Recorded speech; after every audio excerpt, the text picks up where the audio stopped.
Tief im Amazonas lauern Gefahren, die die meisten Menschen niemals zu Gesicht bekommen. Giftige Pflanzen, tödliche Raubtiere und ein Dschungel, der keine Fehler verzeiht. Genau dorthin begebe ich mich. Auf eine Reise, die mein Leben verändern wird. Alles beginnt in Österreich. Ein letzter Blick zurück. Dann geht's los. Mit dem Taxi zum Flughafen, rein ins Flugzeug. Und über 10.000 Kilometer später stehe ich am anderen Ende der Welt. Willkommen im Amazonas. Kaum bin ich gelandet, umfängt mich eine Wand aus Feuchtigkeit und Geräuschen. Der Amazonas begrüßt mich nicht mit Stille, sondern mit einem ohrenbetäubenden Konzert aus Insekten, Vögeln und Affen, das aus jeder Richtung gleichzeitig zu kommen scheint. Über 9 Millionen Quadratkilometer erstreckt sich dieser Regenwald. Mehr als ein Viertel aller Tierarten der Erde nennt ihn ihr Zuhause. Und ich bin mittendrin. Mein erster Weg führt mich an den Fluss. Der Amazonas selbst ist so breit, dass ich das andere Ufer kaum erkennen kann. Sein Wasser ist trüb, fast wie Kaffee mit Milch. Ein Zeichen für die gewaltigen Mengen an Sediment, die er auf seinem über 6.000 Kilometer langen Weg zum Atlantik mit sich trägt. Ich steige in ein schmales Holzboot. Der Fährmann kennt diesen Fluss wie seine eigene Handfläche, doch selbst er warnt mich. Unter der Oberfläche lauern Kaimane, die reglos wie Baumstämme wirken, bis sie plötzlich zuschnappen.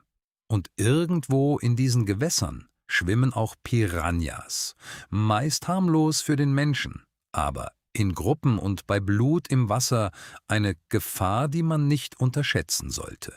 Je weiter wir flussaufwärts fahren, desto dichter wird der Wald an beiden Ufern. Baumriesen, manche über 50 Meter hoch, kämpfen um jeden Sonnenstrahl.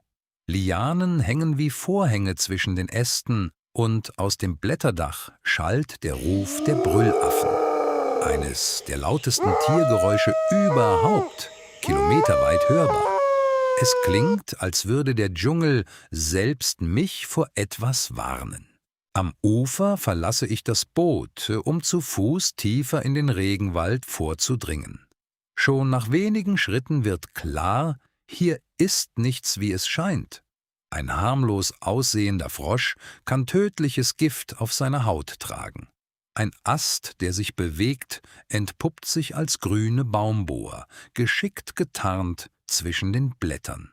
Selbst die Pflanzen sind nicht ungefährlich. Manche Blätter verursachen Verbrennungen bei bloßer Berührung, andere sind mit feinen Nesselhaaren übersät. Jeder Schritt verlangt Aufmerksamkeit. Doch zwischen all diesen Gefahren liegt eine Schönheit, die mich sprachlos macht. Bunte Ara-Papageien fliegen in Schwärmen über mich hinweg. Ihr Gefieder leuchtet in Rot, Blau und Gold vor dem satten Grün des Blätterdachs. An einem Bach entdecke ich Dutzende Schmetterlinge, die sich an feuchter Erde versammeln. Ihre Flügel schimmern metallisch blau. Für einen Moment vergesse ich jede Gefahr und stehe einfach nur da, überwältigt von der schieren Vielfalt des Lebens, das mich umgibt. Als die Nacht hereinbricht, verändert sich der Dschungel vollständig. Die Geräusche der Tageszeit verstummen und ein neues Konzert beginnt. Zikaden, Nachtvögel und irgendwo in der Ferne das dumpfe Grollen, das nur von einem Jaguar stammen kann.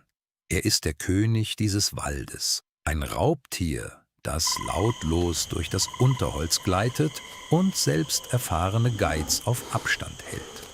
Ich sitze am Lagerfeuer, die Flammen werfen tanzende Schatten auf die umliegenden Bäume und mir wird bewusst, hier draußen bin nicht ich der Jäger. In dieser Nacht ist der Mensch nur ein Gast, der auf Zehenspitzen durch das Reich anderer wandert. Am nächsten Morgen führt mich mein Weg zu einer kleinen Gemeinschaft, die seit Generationen im Einklang mit diesem Wald lebt. Sie kennen jede Pflanze, die heilt, und jede, die tötet. Sie lesen die Zeichen des Flusses, bevor ein Sturm überhaupt sichtbar am Himmel steht. Ihr Wissen ist eine Landkarte, die kein Buch je vollständig festhalten könnte, über Jahrhunderte weitergegeben, Generation für Generation. Der gefährlichste Moment meiner Reise ereilt mich, als ein tropisches Unwetter binnen Minuten aufzieht. Der Himmel verdunkelt sich, der Regen prasselt so heftig, dass die Sicht auf wenige Meter schrumpft, und der Fluss, der eben noch ruhig dahinfloss, beginnt sichtbar anzuschwellen. Wir suchen hastig Schutz unter einem Blätterdach aus Palmwedeln, während Blitze den Himmel zerreißen. Es ist ein eindringliches Erlebnis, das mir vor Augen führt, wie machtvoll und unberechenbar diese Natur wirklich ist und wie klein der Mensch inmitten dieser Kräfte ist. Als der Sturm vorüberzieht und die Sonne durch die Wolken bricht, liegt eine besondere Stille über dem Wald. Wasserdampf steigt aus dem durchnässten Blätterdach auf, und für einen Augenblick wirkt der gesamte Regenwald wie in goldenes Licht getaucht.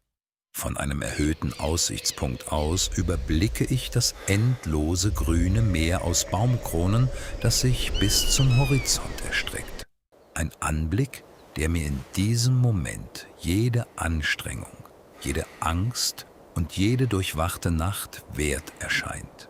Der Amazonas hat mir in wenigen Tagen mehr gezeigt als so manches ganze Jahr zu Hause. Er ist gefährlich, unberechenbar und gnadenlos gegenüber jedem, der ihn unterschätzt. Doch er ist zugleich einer der schönsten und lebendigsten Orte, die unser Planet zu bieten hat. Eine Welt, die zeigt, wo die größte Gefahr lauert, verbirgt sich oft auch die größte Schönheit.